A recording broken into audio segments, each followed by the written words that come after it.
Hello दोस्तों, स्वागत है आप सभी लोगों का हमारे यूट्यूब चैनल स्टडी समागम पर। साथियों, आज के इस वीडियो में मैं आप सभी के लिए प्रदेश के मुख्यमंत्री वजललाल शर्मा जी की कुछ नई योजनाओं के विषय में तथा कुछ पुरानी योजनाओं के विषय में महत्वपूर्ण जानकारी देने वाला हूं। इसलिए दोस्तों वीडियो में अंत तक बने रहना और वीडियो का एक एक स्टेप आपको समझना है ताकि आपको एक एक डिटेल समझ में आ जाए। साथियों, आज के इस वीडियो में हम चर्चा करेंगे राशन कार्ड धारक कैंडिडेटों के संबंध में, क्योंकि आप लोगों को भी पता होगा कि राजस्थान के अंतर्गत NFSA पोर्टल वर्तमान में चालू है। लेकिन साथियों, बहुत सारे राशन कार्ड धारक ऐसे हैं जो काफ़ी लंबे समय से इंतजार कर रहे हैं, 3-4 साल हो गए वो बार बार आवेदन करते हैं, लेकिन वो पात्र होने के बावजूद भी अपना इस योजना का लाभ नहीं उठा पाते हैं। इसके अलावा साथियों, बहुत सारे लोगों के यहाँ पर राशन कार्ड के जो आवेदन होते हैं वो रिजेक्ट हो जाते हैं, यानी कि पात्रता रखने के बावजूद भी उनको लाभ नहीं मिलता। तो उनके संबंध में एक विशेष अपडेट यहाँ पर दिया गया है। दोस्तों, राशन कार्ड धारक कैंडिडेटों के लिए जो खास अपडेट है वो मैं आपको इस वीडियो में बताने वाला हूँ।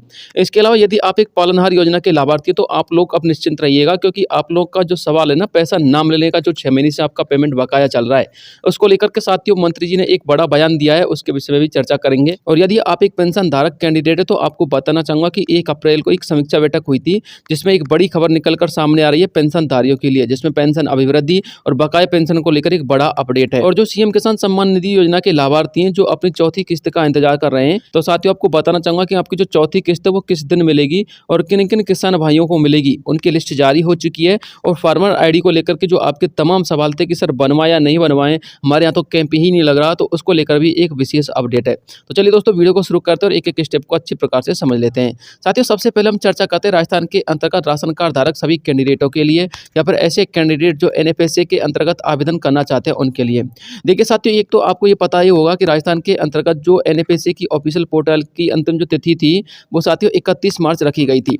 लेकिन साथियों आप लोग निश्चिंत रहिएगा, 31 मार्च के बाद भी आप लोग आवेदन कर सकते हैं, क्योंकि दोस्तों इसकी अंतिम तिथि 31 मार्च रखी गई थी, लेकिन पोर्टल को बंद नहीं किया गया था। और साथियों, अब ये जो वर्तमान में जानकारी निकलकर सामने आ रही है वो ऐसी आ रही है कि अब आप लोग की जो अंतिम तिथि रखी गई है वो 30 अप्रैल रखी गई है, यानी कि 30 अप्रैल तक आपका ये पोर्टल ओपन रहेगा। यदि आप एक पात्र कैंडिडेट है तो आप आवेदन कर सकते हैं। आप यदि आवेदन करोगे तो हो सकता है कि 2 से लेकर 3 महीने या 4 महीने में आप लोगों के आवेदन को यहाँ पर अप्रूव कर दिया जाए और आपका नाम NFSA के अंतर्गत जोड़ दिया जाए, यदि आप एक पात्र कैंडिडेट होंगे तो। लेकिन साथियों, फिर भी आप लोगों ने देखा होगा पात्र कैंडिडेट होने के बावजूद ही बहुत सारे लोगों के नाम यहाँ पर नहीं जोड़े जाते हैं, आवेदन रिजेक्ट हो जाते हैं। तो दोस्तों इसको लेकर के NFSA के अंतर्गत एक बड़ा अपडेट आया है। अब कलेक्टर स्तर पर नाम जोड़ने और नाम हटाने का यहाँ पर काम किया जाएगा। अब क्यों किया जाएगा साथियों? क्योंकि आपको पता होगा पहले NFSA के अंतर्गत क्या होता था, जो कलेक्टर स्तर पर जो कार्य होता था वो यहाँ पर अनुमति उसको नहीं थी, यानी कि कलेक्टर के स्तर पर आप लोग अपने खाद्य सुरक्षा योजना के संबंध में कार्य नहीं करवा सकते थे। लेकिन साथियों अब खाद्य सुरक्षा योजना ने इस कार्य को कलेक्टर स्तर पर भी डाल दिया है। हालांकि अभी डाला नहीं है क्योंकि अभी तक गाइडलाइन जारी नहीं की गई है, कुछ समय में गाइडलाइन जारी हो जाएंगी तो उसके बाद आप लोग देख लीजिएगा। आप लोग यहाँ पर इसको पूरा पूरा पढ़ लीजिएगा, यहाँ पर संपूर्ण डिटेल इसके विषय में लिखी हुई है और इसमें यह भी लिखा हुआ है कि इसकी जो गाइडलाइन है वो शीघ्र अतिशीघ्र जारी कर दी जाएंगी और NFSA में नाम जोड़ने और हटाने के लिए कलेक्टर को अधिकृत करने से पूरी प्रक्रिया प्रभावी व पारदर्शी हो सकेगी। यानी कि साथियों इस प्रक्रिया को इसलिए ओपन किया गया है कि जो हमारे पात्र कैंडिडेट हैं उनको क्या है कि बार बार उनके आवेदन रिजेक्ट हो जाते हैं, या वो अपने नाम नहीं जुड़वा पाते हैं, या फिर नाम नहीं हटवा पाते हैं पात्रता होने के बावजूद भी। तो साथियों अब आप लोग जन सुनवाई के अंतर्गत यदि कलेक्टर महोदय की जन सुनवाई होती तो उसमें भी जाकर अपनी समस्या को रख सकते हैं। इसके अलावा आप लोग कलेक्टर स्तर पर भी जाकर के ये काम करवा सकते हैं। हालांकि साथियों गाइडलाइन क्या रहेंगी इसके संबंध में अलग से एक वीडियो आ जाएगा, अभी तक गाइडलाइन नहीं आई है इसलिए इसको लेकर कोई खास अपडेट नहीं है। इसके अलावा सभी किसान भाइयों के लिए एक बड़ी अपडेट है, तारबंदी सहित कई योजना को लेकर नई नई गाइडलाइन जारी की गई है। हालांकि साथियों कौन कौन सी योजना उनको लेकर भी मैं आपको बाद में एक डिटेल से वीडियो बताऊंगा। यहाँ पर दोस्तों मैंने आपको शॉर्टली बताया है कि कौन कौन सी योजना है, तारबंदी योजना और इसके अलावा किसान भाइयों की और भी बहुत सारी योजना है, ठीक है ना।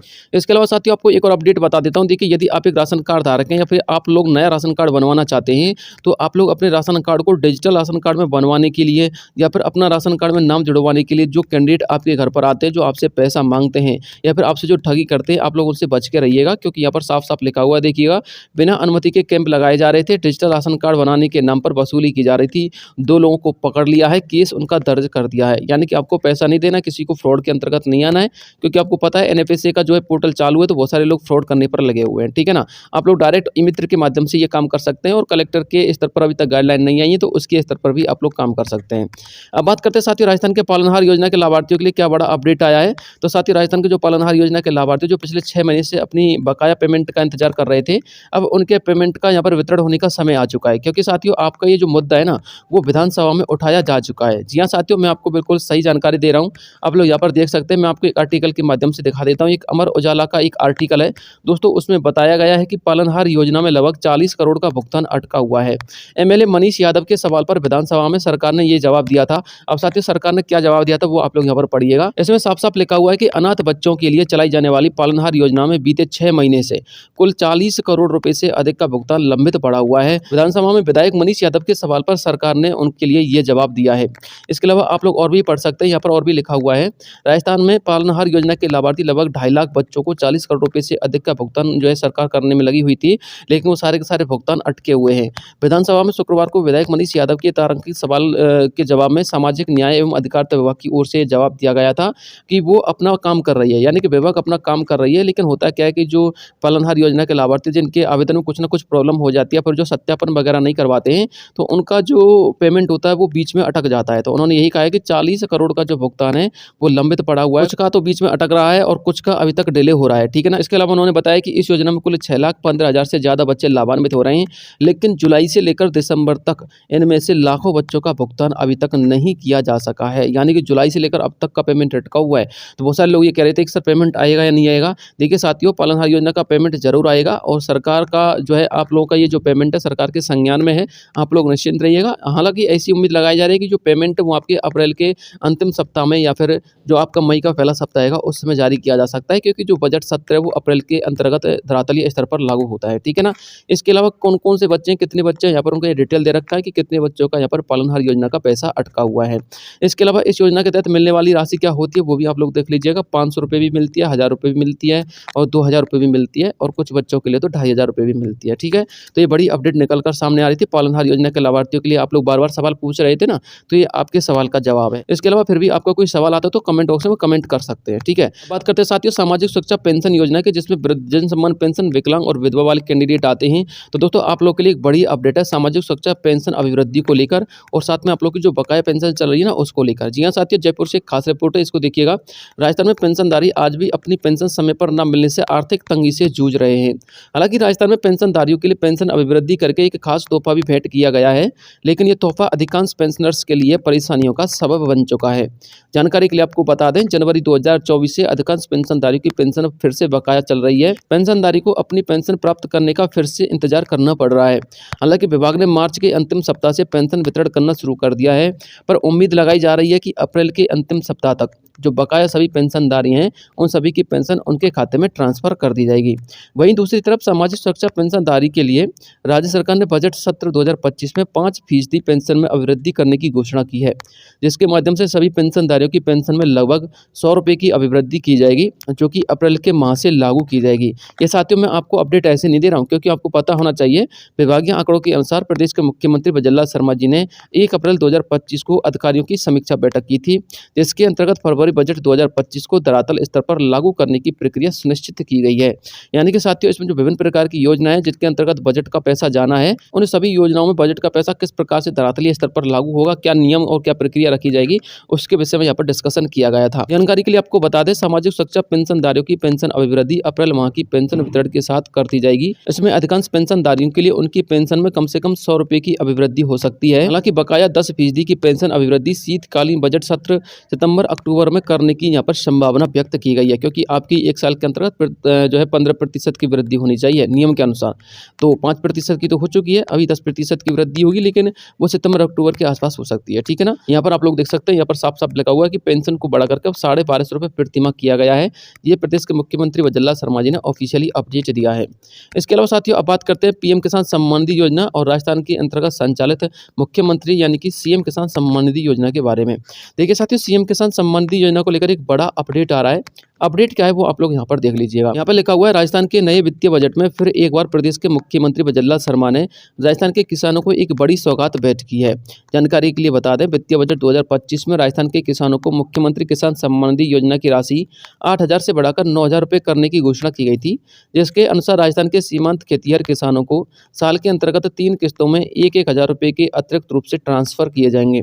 हालांकि राजस्थान में किसानों को वर्तमान में प्रधानमंत्री किसान सम्मान निधि योजना के 6,000 रुपये तथा मुख्यमंत्री किसान सम्मान निधि योजना के 2,000 रुपये राज्य सरकार की ओर से ट्रांसफर किए जाते हैं, यानी कि कुल 8,000 रुपये।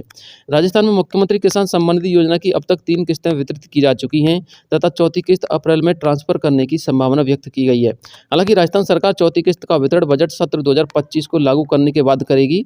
इसकी संभावना सरकार ने 15 से लेकर 20 अप्रैल तक व्यक्त की है, यानी कि जो बजट है उसको धरातलीय स्तर पर 15 से लेकर 20 अप्रैल तक लागू कर दिया जाएगा, ऐसी उन्होंने यहाँ पर अपडेट दी है। लेकिन साथियों, जो हमारे किसान रजिस्ट्री को लेकर के जो किसान परेशान हो रहे हैं उनके लिए एक बड़ी अपडेट है। देखिए साथियों, राजस्थान के अंतर्गत फार्मर आईडी बनाने के लिए यहाँ पर किसान रजिस्ट्री शिविर लगाए जा रहे थे और उनकी तिथि 31 मार्च थी, लेकिन 31 मार्च अब निकल चुकी है, तो बहुत सारे किसान भाई हमारे परेशान हो रहे हैं। तो आपको बताना चाहूँगा, आप लोग परेशान मत होइएगा। जो शिविर यहाँ पर नहीं लगाए जा रहे ना, उनका एक बड़ा कारण है। देखिए, तकनीकी गड़बड़ी से नहीं लगा रहे थे फार्मर आईडी के शिविर, क्योंकि साथियों कुछ टेक्नोलॉजी की प्रॉब्लम आ रही थी, जिसकी वजह से फार्मर आईडी के शिविर नहीं लगाए जा रहे थे गाँव-गाँव में। लेकिन दोस्तों, आपको जानकारी के लिए बता दें, अब फिर से फार्मर आईडी के शिविर लगाना शुरू हो चुका है। यदि आपने अभी तक फार्मर आईडी नहीं बनवाई है तो इसको बनवा लीजिएगा, क्योंकि साथियों विभाग के माध्यम से साफ जानकारी दी गई है, यदि आप एक फार्मर हैं और आपने फार्मर आईडी नहीं बनवाई तो आपको पीएम किसान का पैसा और सीएम किसान सम्मान निधि का पैसा नहीं दिया जाएगा। इस बात को समझ लीजिएगा। फिलहाल के तौर पर तो यही अपडेट है। यदि इसके बाद कुछ गाइडलाइंस जारी होती हैं जिनके हिसाब से जिन्होंने आईडी नहीं बनवाई है तो उनको भी पैसा मिल सकता है, लेकिन बाद में कुछ अपडेट आएगी तो। फिलहाल तो यही है कि यदि आप लोगों ने फार्मर आईडी नहीं बनवाई तो आपको किसान सम्मान निधि का पैसा बिल्कुल नहीं मिलेगा। इस बात को ध्यान में रखिएगा, ठीक है ना। और वैसे भी साथियों, राजस्थान की यदि हम बात करें तो आप लोग यहाँ पर देख सकते हैं कि 9,000 रुपये प्रतिवर्ष करने की घोषणा की गई है। मैंने आपको बताया था ना कि 1 अप्रैल को यहाँ पर समीक्षा बैठक की गई थी, तो आप लोग यहाँ पर पढ़िएगा। मुख्यमंत्री निवास पर सहकारिता विभाग की समीक्षा बैठक हुई थी 1 अप्रैल 2025 को, ठीक है ना, जिसके माध्यम से यहाँ पर जो हमारे किसान भाई थे उनके लिए एक बड़ा अपडेट यहाँ पर दिया गया था। इसके अलावा फार्मर रजिस्ट्री की अगर हम बात करें तो फार्मर रजिस्ट्री में राजस्थान देश में नंबर 1 है और केंद्र से लगभग 562 करोड़ रुपए का इंसेंटिव अब राजस्थान को मिलेगा, ये अपने वर्तमान सरकार ने क्लेम किया है। यानी कि साथियों, राजस्थान के अंतर्गत फार्मर आईडी बनवाई जाएंगी, आप लोग निश्चिंत रहिएगा और आपको किसान सम्मान निधि का पैसा भी मिलेगा। और जब तक आपकी फार्मर आईडी नहीं बनेगी तब तक आप लोगों के लिए किसान सम्मान निधि योजना की चौथी किस्त का पैसा वितरित नहीं किया जाएगा। इस बात को भी समझ लेना। इसलिए जल्दी से जल्दी आप लोग अपनी फार्मर आईडी बनवाइएगा ताकि आपको किसान सम्मान निधि की चौथी किस्त मिल जाए और आप लोग इस किस्त के पैसे से वंचित ना रहें। तो दोस्तों, बड़ी अपडेट निकल कर ये सामने आ रही थी जो मुझे आप लोगों तक पहुंचानी थी। इसके अलावा यदि कोई नई अपडेट आएंगे तो तुरंत वीडियो के माध्यम से जानकारी दे दूंगा। आज के लिए इतना काफी, मिलता हूँ नेक्स्ट वीडियो में, तब तक के लिए जय हिंद, जय भारत।